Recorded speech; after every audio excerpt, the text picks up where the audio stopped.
Me and Howard both played for him. Okay, we're going to talk about Coach Willie Joe Smalley. I'd heard throughout the years what a fine gentleman, what a good coach he was. So, in my research, I found that he was born in November 1931 in Grand Junction, Tennessee. Correct.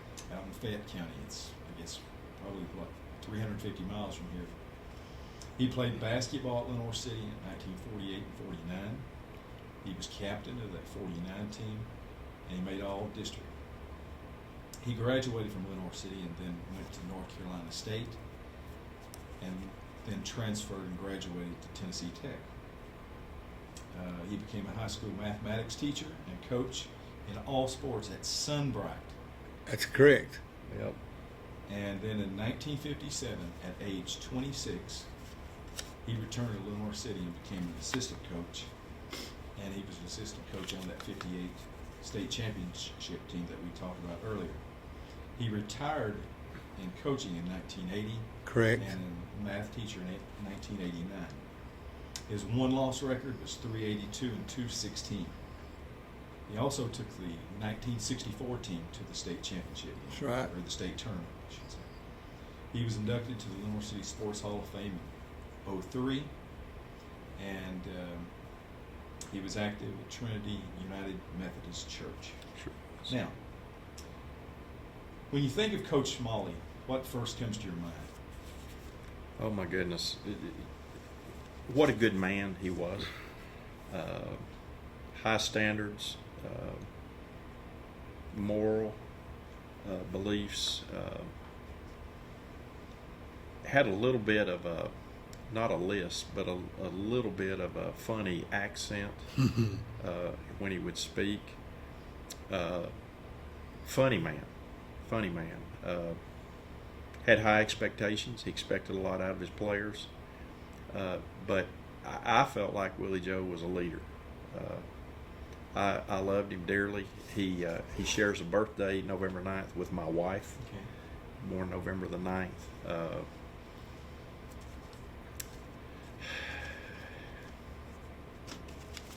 Oh my goodness. One thing Willie Joe had, the game changed significantly after, I guess, he retired. The three-point shot wasn't there. Jump balls were jump balls. You didn't have alternate possession. You couldn't dunk a basketball when I graduated in 1976.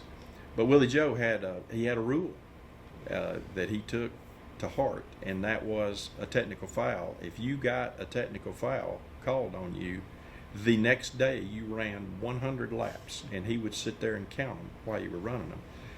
But he didn't just hold his players accountable to that. If he got a technical foul as a coach, he would run 100 laps. I never got a technical foul called on me, but he did, and I watched him run his 100 laps. So he didn't require more out of his players than he expected out of himself, and I love the man dearly. That's good. That's a good story. Joe? Honesty. You could trust him with your life. Very good friend of mine. And that don't even count the sports part of it. Yeah. Of course, he has health issues that hindered him for a long time. He had, they were living in Ohio. His dad worked with construction. He was an engineer with where they're building dams and so forth, Fort Loudon over here. And his dad fell off of a scaffolding and got killed. I was in Ohio. By that time, he had already come to Sunbright. So his dad died before he started coaching at Sunbright? Is that what you're saying? He got a job there at Sunbright because he was a supporter of the family. Yeah. And a couple of sisters and two brothers, and this job here at Little City come open, and he'd always been a Little City fan. He'd come back and he coached here. He had a severe back problem. It almost cost him his life 2 or 3 times. Playing golf with him one day in my first year I started teaching in '62. We were up there at Cedar Hills. We teed off on number 6. I walked up the fairway. I looked over, where is he? And he was back there on the ground. And I went back to run back there to see what. He said, call a certain doctor. And an ambulance. Well, back then, the ambulance was what the funeral home had. Yeah. Mm-hmm. And G.D. Click come up there with the ambulance, and I called his doctor's office. They said to bring him to, I believe it was UT Hospital. And it did. He laid up there for severe pain. What would happen? He had just a mass of blood vessels in his lower back. And those things would rupture and the blood go to his brain. Kind of like a stroke, wouldn't it? And almost, yeah. And it just, there wasn't much they could do. Except give him something for pain. And that happened in his life, I think about 3 times. Once, I think, even before that, before he was here. So he lived with that constantly then. Yeah. Yeah. Tell you another funny story on Coach Smalley. Back when I played for him, all the players, we would take a shower after practice, take a shower after the game. You know, you could get a dozen guys in there, shower stalls all the way around the room. Well, every now and then Coach Smalley would come in there and take a shower with us, and I didn't know that the blood vessel deal, but I'm wondering if that acted as fertilizer to the hair on his body. I can remember him walking in the shower, and you thought he was a bear. He had the hairiest body of any man I have ever known in my entire life. I mean, literally, you almost couldn't see skin in a lot of places because he was covered in hair. I just always thought that was funny. But Coach Smalley coached from 1960 to 1980 at Little City High School. When did you say he retired from teaching? 89. So he stayed 9 years. And he had a lot of health issues. Coach Smalley was a man of honesty and integrity. He took care of his mama and his brother on 6th Avenue. Of course, his brother was in a wheelchair. And, of course, when Coach Smalley, before he died, he was in a wheelchair. And I knew this man right here, he went up there every day. And it got to the point he might have a little dementia, but he had a book to sign. You remember doing that, Joe? Sign in. But Joe was, Coach Smalley was my coach, of course, and I loved him. He's like a daddy to me. But I tell you what, if you watch sports today and you watch the kids that play, when you played for Coach Smalley, you had a jacket on, you had a tie, y'all sat together, you got up together, went to the dressing room.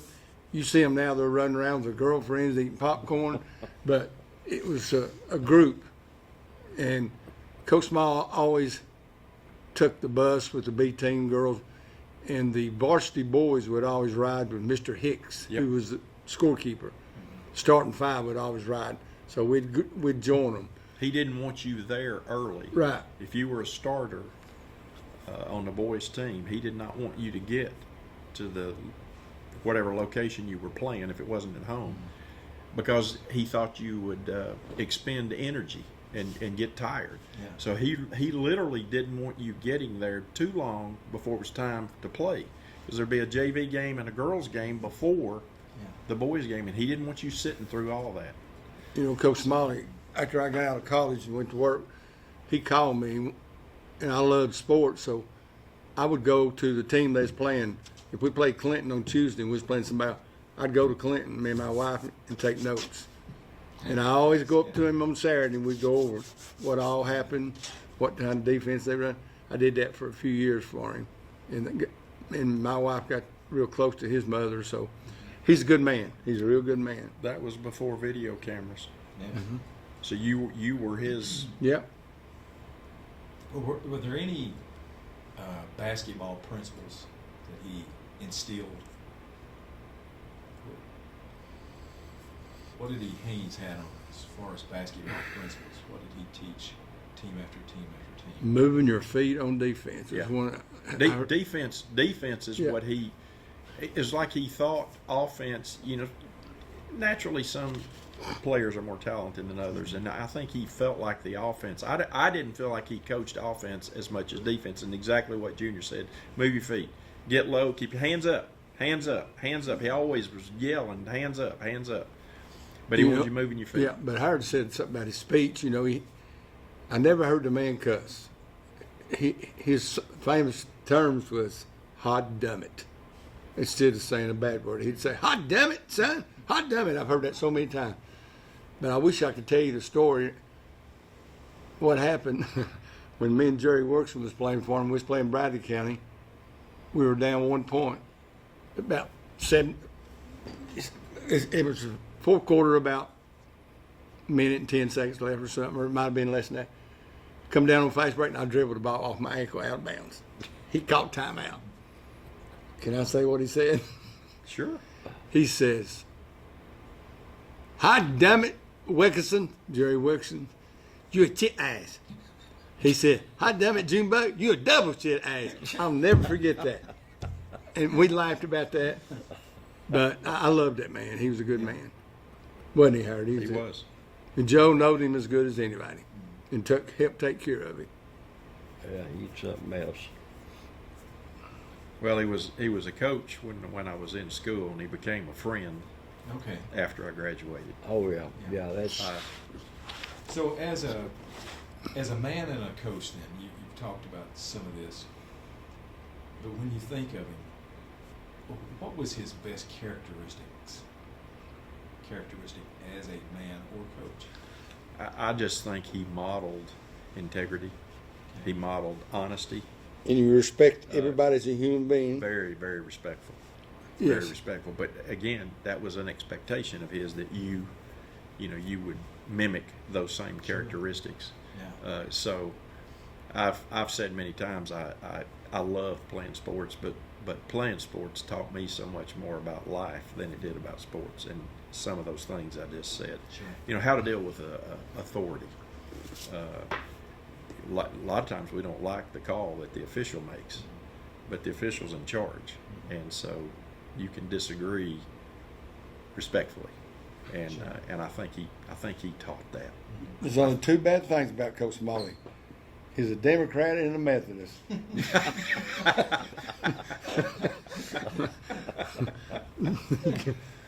And he used to be a Methodist, now he goes to First Baptist Church.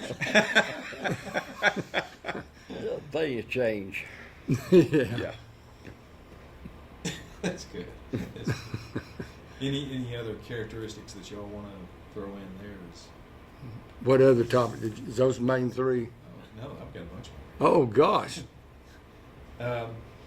When you think of him as a math teacher, do you have any memories of him in that classroom? Absolutely. Oh, my God. Absolutely. Did you have I him? have I took every math class offered at Lenore City High School except general math. I just skipped over general math, but I took every math class they offered, and he taught a lot of them.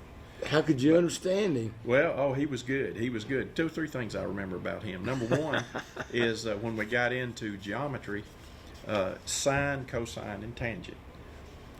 He taught us Oscar had a heap of apples.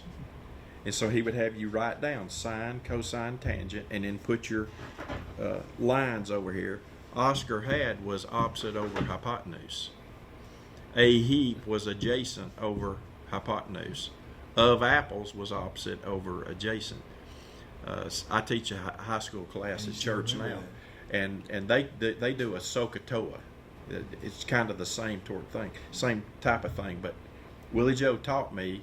Oscar had a heap of apples, and I'll never forget that. Yeah. The other thing that really stands out to me in his class, when he was doing something on the board, if he ever made a mistake, and going back to the speech thing, he called it mistake, not mistake. But if the first person that saw he made an error on the board, the first person that hollered mistake, he would add 1 point. He'd go over and put it in his grading book. On your final grade, after he averaged out all the scores and everything, whatever your grade was, +1. If you got 2 mistakes, +2. He would just add that But to he your didn't make a final lot, grade. did he, Howard? No, he didn't. He did not make many. But the thing that taught me was pay attention, Yeah. Right. because otherwise you didn't have a shot at getting it. I more than once I got a point added from that. So he was a man of detail. But you could catch him. You could catch him. No, one more thing I remember about Willie Joe is the man was deathly afraid of snakes. Well, you also sat in alphabetical order in the class, and in his class, the way the seats were made, it was 2 together. They were, and it had some mathematical equations and stuff. But you sat here, and another person sat right beside you. Well, Steve Arnold, sat right beside. I was the next one with the C, Cusick, sitting beside him. We were sitting there, and we were the front row, first desk, doors right here on your right. One day we were sitting there, and the door opened, and somebody, I have no idea who it was, had a black snake, a real black Lord. snake. They opened the door and pitched that black snake in the room. Coach Smalley went out the window. He jumped. We were on the first floor, Oh thankfully. my gosh! He went out the window, running from that snake. You don't remember who it was, Howard? I don't know who. I still don't know Who got did the it. snake? Well, that sounded like Cook. Well, it could have been. I don't know. Howard, he jumped out the window. He went out the window. He went out the window. Oh, bless his heart. How about faculty meetings and working with him as a fellow teacher? He had an accent. And I think it came from this place where he was. You know how people out in West Tennessee, and Mississippi went up. they miss some. You could tell a real Southern accent at times, and I think one of the biggest things I can remember about him, whoever the adult was, he'd go up to where it was a parent or somebody in town, or it was always Mr. So-and-so. Oh, yeah. Miss So-and-so. Not their first name, it was Mr. So-and-so. Unless they got to be real close, and he'd call them by their name. I think that's just the way he was raised. Well, I think that's part of the respect I was referring to earlier. But I really believe the reason the man never married, because he had to take care of his mama. Of course, his daddy died in the 30s. And his brother. And his brother. I really believe that on my heart. yeah. Because we had a lady that worked out here in the cafeteria, which was my aunt, my daddy's sister. Her name was Margaret Barrett. Remember her, Joe? Yeah.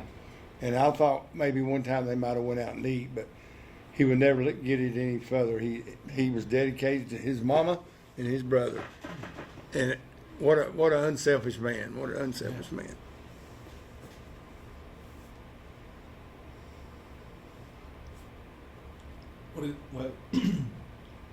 The life lesson that you learned from him, you mentioned a while ago, just the compassion that he had for others. In any other things that stand out, and a life lesson that you actually brought into your own life. Just respect for other people. Yeah. Yeah. Yes, that's, Respect for the fellow man. And he's a good Christian man too. I don't ever remember him gossiping. No, oh, he wouldn't. No. You hear so much today. You hear so much bad stuff. People talking about other people, and maybe even without the facts. I don't remember Coach Smalley ever talking about somebody else. I remember Glenn used to take him to the polls to vote because he couldn't drive. Of course, Glenn told this, but You talking about in later years? I mean, Yeah. he drove. when we were yeah, school. in later years, and Yeah. he'd say something about who he voted for. I don't know how those things went, how it got out of hand, but he was a strong Democrat because that come from his dad. It come from his daddy working construction back in the old day. Now, he and Coach Watson at Loudon, they had a good friendship. didn't Hugh they? Watson, they're good Hugh friends. Watson's son-in-law coached football here, Yeah. Mike Zeller, and his daughter, Hugh's daughter, works at the Leonard City Middle School right now. Okay. I Leanne. saw her in the office a few times over the years when I'd come by. They had twin girls that played basketball Yeah, here. yeah. But yeah, they were good friends. But it's, Okay, we're going to talk about the Lenore City High School Sports Hall of Fame. So, who came up with this idea? Guy by the name of Dan Barton. Excuse me. Which one's played basketball? Dale's one that come up with Yeah, that. Dan was on the state championship team. His brother Dale graduated in 1954. He lived out of town for years, and he come back here, and he decided he wanted to start the Sports Hall of Fame. So, the Sports Hall of Fame, I had to get up and look at something first, is the first elected people that went in the Hall of Fame was 1970. In 1970, they had people in town, which included Tommy Bradshaw, the sports editor, and he got with different leaders, the bank leader or something, and they picked the first 50 people into the Sports Hall of Fame, 50 names. And right now, this day, we have about 146 people that have been inducted to the Hall of Fame. And what we do is every year we send out profiles of about 10 to 15 athletes. And it goes to every living, which we only have 56 living now, 56 out of the whole group. It goes to every member, and you got to vote for 5, 6, or 10, what number's going, and you got to get 75% of the vote. So it's hard. I'm not in the Hall of Fame, but one thing Junior and I have had this conversation. You know, when I was in high school, the local paper and the Knoxville News Sentinel And after Journal. every ball game, and Knoxville News Journal too. After every ball game, there would be a box score in the paper, printed, so you could retrieve records of.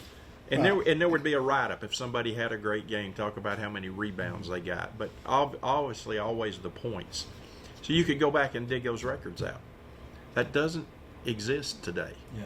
Nobody I'll publishes give you a good that example of information her. Jimbo anymore. Reiner was a center on the football team with Chris Wampler. He played 4 years at Mars Hill. Yep. I called him today. I said, "Can you get me a profile? My house burnt down. We have nothing." He says, No records. "Okay, let me give you another example. Katrina Thaxton was All-State as a freshman. I begged her for years to give me a profile. I went to the News Herald, and his buddy was over it, and they put me in this room. They brought me all the writings for every year that she played, the months. I sat down and wrote that. It took me 3 hours. Turned it in. She got in. And but this that's a good example because Jimbo Reiner played 4 years at football, but he was a center. And I asked him last night. I emailed him. I said, "Was you all East Tennessee? Was you All-State?" He said Eddie Part may know. So Eddie said, "Well, Junior, he was a senior. He didn't get a lot of." So it's going to be difficult for him to get in because all these people that are living are going to vote for the profile. So what I've told him they need to do is the Hall of Fame needs to purchase a laptop computer or something, and then keep that updated as the seasons go along, putting in player information. Yeah. So there's a permanent record of that.